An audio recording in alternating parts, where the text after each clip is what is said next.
आप में से शायद कुछ लोगों को हाइजेनबर्ग अनसर्टेनिटी के बारे में पता ही होगा, एंड अगर नहीं तो इस प्रिंसिपल के अकॉर्डिंग किसी भी ऑब्जेक्ट का मोमेंटम एंड पोजीशन को मेजर नहीं किया जा सकता at the same time.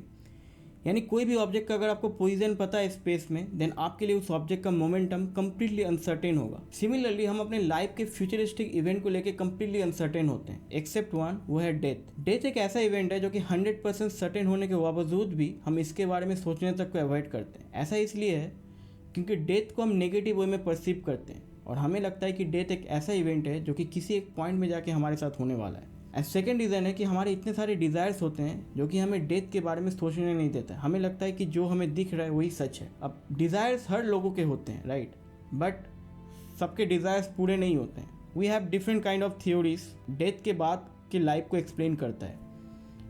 Now science don't know कि आफ्टर डेथ होता क्या है। अगर आप टेक्निकली देखोगे, मतलब लॉजिकली जो हमें स्क्रिप्चर्स में देखने मिलता है, साइंस को इन सब थ्योरीज के बारे में नहीं पता है। साइंस इन सारे चीज़ों को क्लेम भी नहीं करती है, बट हमें पता है कि साइंस कैसे काम करता है। और अगर आपको साइंस का वर्किंग पता है, then you can draw a line जिससे आप साइंस के वर्किंग प्रिंसिपल्स को अपने इस आइडियाज़ के ऊपर रख के आप एक पर्सपेक्टिव ड्रॉ कर सकते हो कि आफ्टर डेथ होता क्या है। ये बस एक हाइपोथेटिकल केस है, ये ऐसा नहीं है कि कहीं पर प्रूवन है या रिटन है या कोई पेपर पब्लिश किया गया है। ये बस एक हाइपोथेटिकल केस है। आप अपने साइंस के अंडरस्टैंडिंग के थ्रू आप इसको लॉजिकली एक्सप्लेन कर सकते हो कि ओके आफ्टर डेथ ऐसा होता है, तो we can draw a line between this two. Like एक फिलोसॉफिकल आइडिया है, एक अपना लॉजिकल आइडिया है। So before understanding life after death, पहले हम ये समझते हैं कि लाइफ क्या है, और लाइफ को समझने के लिए पहले हमें अपने आप को समझना पड़ेगा कि हम क्या है।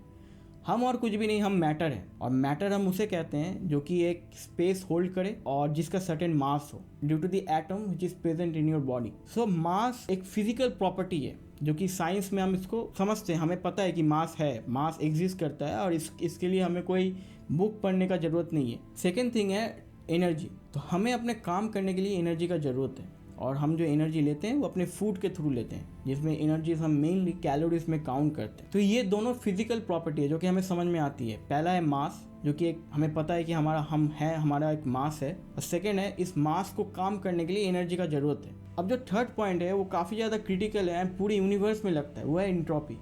इंट्रोपी और कुछ भी नहीं बल्कि डिग्री ऑफ रैंडमनेस को मेजर करता है। यानी कोई भी चीज़ को अगर आप छोड़ दो, वो टाइम के साथ साथ बिखरता जाएगा, और इसी बिखरना को हम इंट्रोपी का इंक्रीज कहते हैं। ये हमारे बॉडी के लिए भी एप्लीकेबल है। इसको आप ऐसे समझो, जब आप रात में सोते हो एंड सुबह उठते हो तो आपके सारे बाल, कपड़े सब कुछ बिखरे हुए रहते हैं, एंड देन आप शावर लेते हो, अपना हेयर कॉम्ब करते हो और अपने आप को एक ऑर्डर स्टेट में लाते हो, राइट। अब अपने आप को ऑर्डर स्टेट में लाने के लिए आपको कंटिन्यूसली एनर्जी का यूज़ करना पड़ता है to fight against this entropy. And not just that, even हमारा बॉडी भी इंटरनल लेवल पर फाइट करता है against increasing entropy by dividing the cells, तब तक जब तक सेल्स का डिवीजन अपने मैक्सिमम लिमिट तक ना पहुंच जाए, जिसे हेफ्लिक्स लिमिट कहते हैं। इसको आप ऐसे समझो कि सेल्स अपने आप को डिवाइड करते हैं to heal our body and to repair the damage tissues.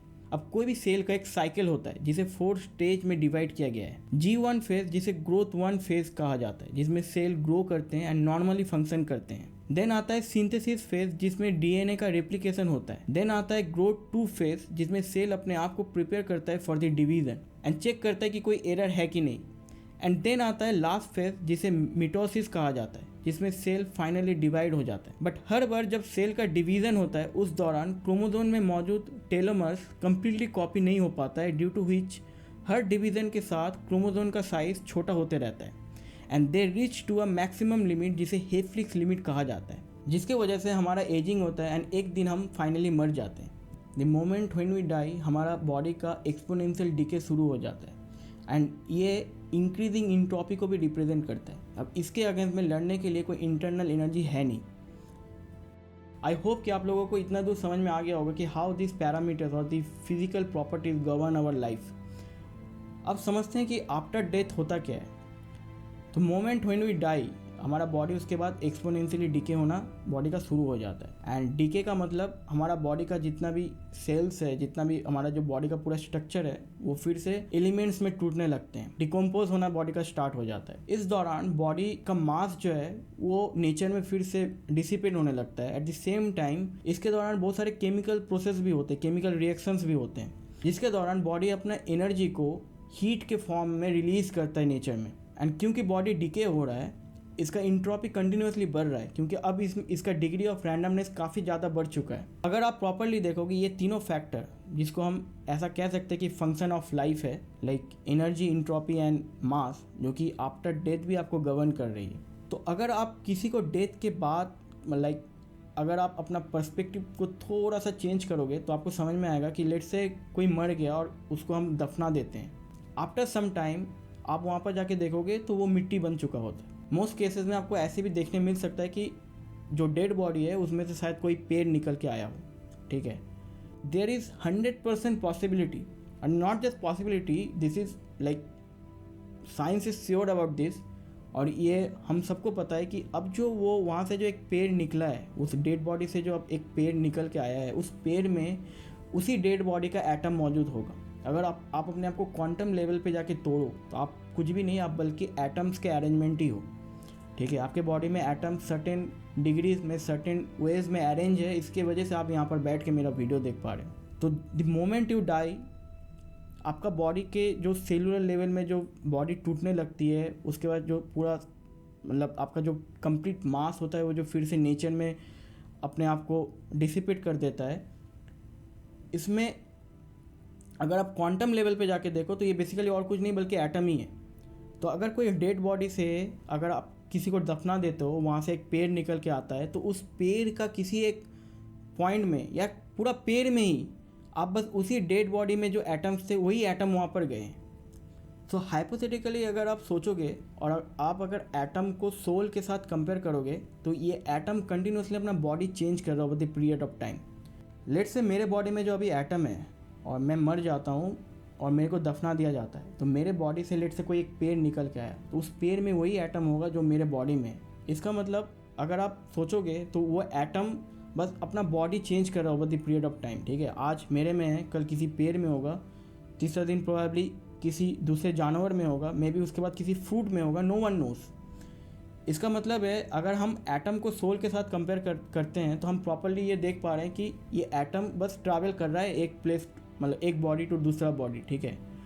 और at the end of the day अगर पूरा अर्थ अगर ख़त्म हो जाए, सब कुछ अगर ख़त्म हो जाए, ठीक है, मतलब ये गैलेक्सी भी अगर ख़त्म हो जाए, तो अल्टीमेटली ये जो एटम है, जो ये फंडामेंटल पार्टिकल, क्वांटम पार्टिकल्स है, ये कभी नहीं जाने वाले, ये हमेशा रहेंगे।